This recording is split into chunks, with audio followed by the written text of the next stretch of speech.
Do you think that a doctor should be able to diagnose someone with feminist aphasia?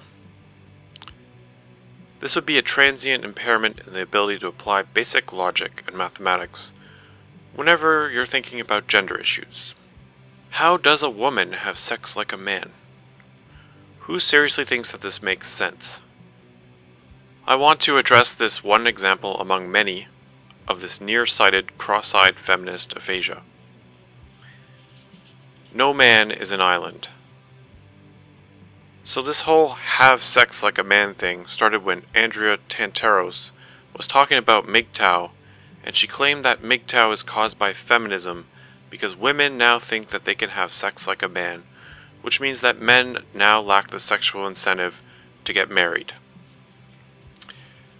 There's actually some truth to this, not to the idea that women can have sex like a man, that's nonsense, but there is truth to the idea that women can adopt a more masculine attitude towards sex, and there's truth to the idea that men prefer not to marry whores, all else being equal.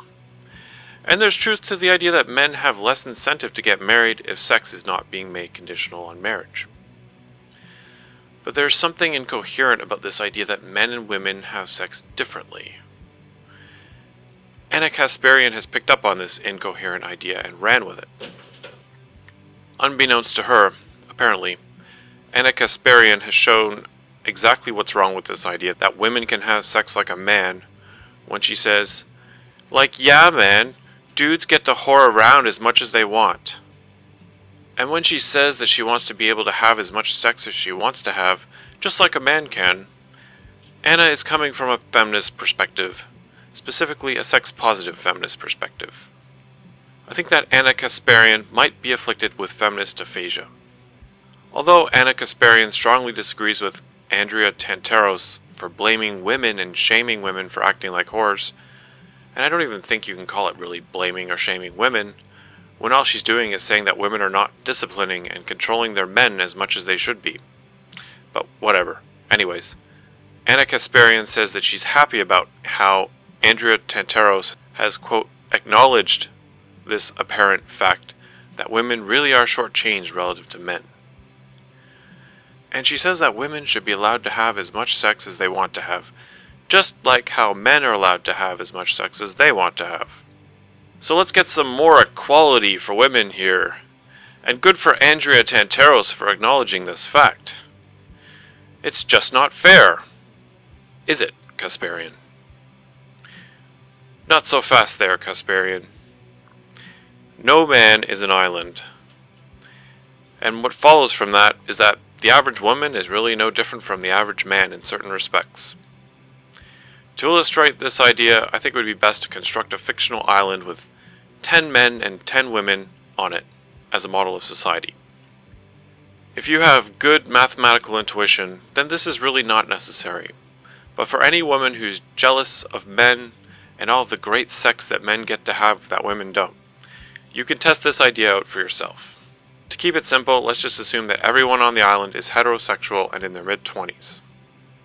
So can men as a group possibly have more sexual partners than women as a group? Can the average man have more sexual partners than the average woman? The answer according to this model is no. The average number of sexual partners has to be the same for both sexes. If the numbers work out such that the average man on the island has 3.7 sexual partners, then this means that the average woman also has 3.7 sexual partners.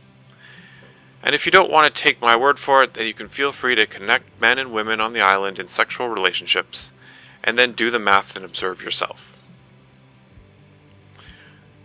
Are men more sexually active than women? No. On this island, every time a man has sex with a woman is also having sex with a man. So if the average man has sex 3.7 times a week, then the average woman is also having sex 3.7 times per week. Do men begin to have sex earlier in the relationship than women? No. Let's just say that for men, the average relationship becomes sexual at 37 days into the relationship. This also tells you that for women, the average relationship becomes sexual at 37 days into the relationship. It has to be the same for both men and women. But perhaps I'm not being charitable enough with Ana Kasparian. Perhaps her only issue is with the apparent double standard. Maybe she only has a problem with how women are being shamed for having sex. Maybe she just doesn't want to be judged. Men can indulge and act like pigs without being judged for it, but women can't. Perhaps it's the whole she's a slut, he's a stud double standard that Ana Kasparian thinks is unfair. But why would we expect both sexes to have the same standards and preferences when it comes to the opposite sex? Women are responsible for the standards that they hold men to, and men are also responsible for the standards that they hold women to. It's a two-way street, and who really cares if the standards are not exactly the same? How can that really be considered unfair? It only seems unfair if you've been raised to believe that men and women are the same, and so the problem lies with your expectations, not with how women and men actually are. But there's also another important ideological component behind this complaint. That is, there's the idea that sex should have nothing whatsoever to do with reproduction. From this perspective, an orgasm is just a good feeling, like any other good feeling.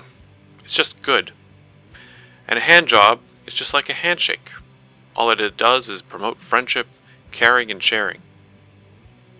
This perspective focuses only on the psychological and social benefits of sexual activity, and it treats the psychological or social costs as purely imaginary or as imposed on us by some external force, or by something sinister and dangerous. There is a dichotomy presented here between the violent, patriarchal, rapey chimpanzee and the matriarchal, peace and love-oriented, hedonistic bonobo. The central idea here is that human sexuality has nothing at all to do with reproduction, and also that we should look to the noble bonobo in order to avoid becoming like the evil chimpanzee. For more about this perspective on sex, I've provided a link to an interview with one of the authors of the book, Sex at Dawn, in the description box. This is also the best argument in favor of the sex-positive third-wave feminism that I've seen so far. And here's what I have to say about that. This is a very interesting theory. However, it's one thing to talk about sex in terms of its potential social effects or functions, or to talk about its potential psychological effects. And you can come up with all sorts of interesting theories or hypotheses. It's another thing to just ignore or rule out the original role of sex in reproduction. It's still important to understand and acknowledge the relationship between sex and reproduction. This relationship is the key to understanding why, for example, women are attracted to studs, but men are repelled by sluts. We're not bonobos. We're not that stupid. We're not that hedonistic. And we don't want to be pussy whipped. We have much more potential. There is an important difference between a hand job and a handshake. Fatherhood is more than just mere friendship, and there's much more to life than just sex, drugs, peace, and love.